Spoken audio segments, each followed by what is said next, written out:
7 bulan ikut Binomo dan Quotex, pria di Medan cuma menang 1 juta rupiah, seterusnya rugi hingga 250 juta rupiah. Seorang warga di Medan, Sumatera Utara berinisial FA menjadi korban Binomo dan Quotex. Lelaki tersebut mengaku ikut Binomo dan Quotex sejak Agustus 2021 hingga Februari 2022. Dalam durasi itu, dia mengaku hanya pernah menang sekali sebesar 1 juta rupiah, namun seterusnya mengalami loss atau kerugian. Ia mengaku rugi hingga 250 juta rupiah. FA mengatakan deposit pertama yang ia kirimkan sebesar 14 juta rupiah. Dia juga pernah dalam satu hari mengirimkan deposit sebanyak 14 juta rupiah, lalu 15 juta rupiah dan 15 juta rupiah lagi. Tabungan habis, mobil dijual, tempat usaha tutup. Selain tabungan habis, FA juga kehilangan mobil dan terpaksa menutup tempat usaha. Tempat usaha yang dirintis sejak 2011 juga terpaksa ditutup karena FA tak lagi punya modal. Menurut FA, selama dirinya ikut Binomo dan Quotex, istri maupun keluarganya tidak mengetahui. Istrinya baru mengetahui setelah FA menjual mobil Ford Everest-nya. Akibat ikut Binomo dan Quotex ini, FA mengaku nyaris bercerai dengan istrinya. Bermula lihat video di YouTube dan TikTok.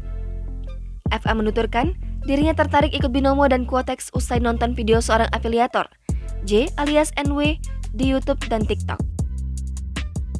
Setelah melihat video tersebut, FA pun tergiur oleh keuntungan besar dalam waktu cepat. Ia kemudian memutuskan untuk ikut Binomo dan Quotex.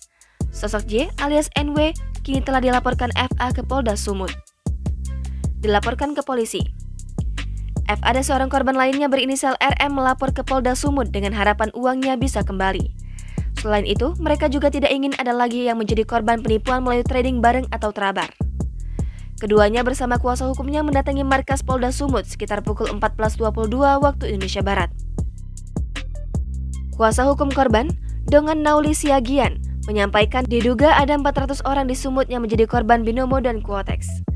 Dongan menyebutkan para korban itu juga bakal membuat laporan ke polisi. Akibat mengikuti Binomo dan Quotex, 2 kliennya mengalami kerugian hampir 1 miliar rupiah. Penjelasan polisi. Kepala Bidang Hubungan Masyarakat Polda Sumut, Komisaris Besar Polisi Hadi Wahyudi membenarkan bahwa FA dan RM telah melaporkan ke SPKT Polda Sumut.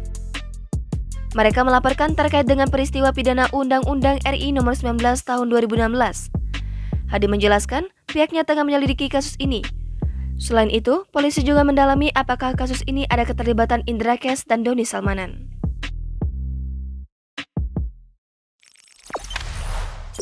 Jangan lupa subscribe, share, komen, dan like ya!